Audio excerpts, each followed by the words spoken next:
Iiwan ng lalaki ang kanyang ama at ina para sumama sa kanyang asawa. Jen, exactly what you are doing right now, leaving your parents for John. Ang ibig sabihin nito, mahalaga sila. But from now on, ang dapat na pinakamahalaga sa iyo, hindi sila, kundi siya. Hindi sila Jem, kundi si John. Ito'y alam at tanggap ng inyong mga magulang. Kaya naman kahit sila'y masaya para sa inyo, may kirot sa kanilang puso sapagkat ang kanilang anak nasa harapan nila. Pinapag-aral, binigyan ng magandang bukas sa kabila ng hirap ng buhay. Hindi pa sila nakababawi, nag-asawa na. May sarili ng prioridad ngayon.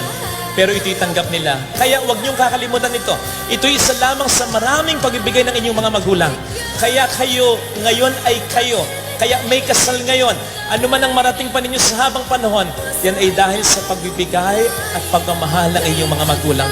Kaya ang pagtulong sa magulang, kahit konti lang at kahit paminsan-minsan, bagamat hindi kayo obligado, hindi dapat pinag-aawayan, kundi dapat pinag-uusapan ng mag-asawa. Jem, gusto mo bang mas mahalin ka pa ni John?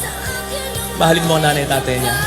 Mas mamahalin ka ni Jen pag minahal mo ang nanay at tatay niya. So bago kayo bumuo ng isang bagong pamilya na pinakamahalaga, pasalamatan niyo muna sila.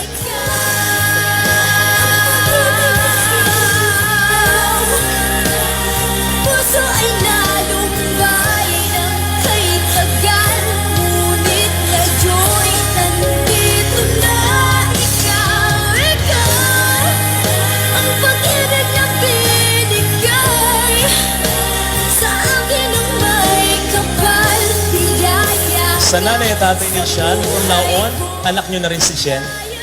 Mula po ngayon, anak nyo na rin si John. So kung sila'y mag-aaway na kasama sa buhay pag-asawa, wala kayong kakampihan sapagkat anak nyo silang dalawa. Mas magiging magaan ang buhay nila pag nagkaganon at pag nagkasundo ang magbalay. Magkamay po kayo.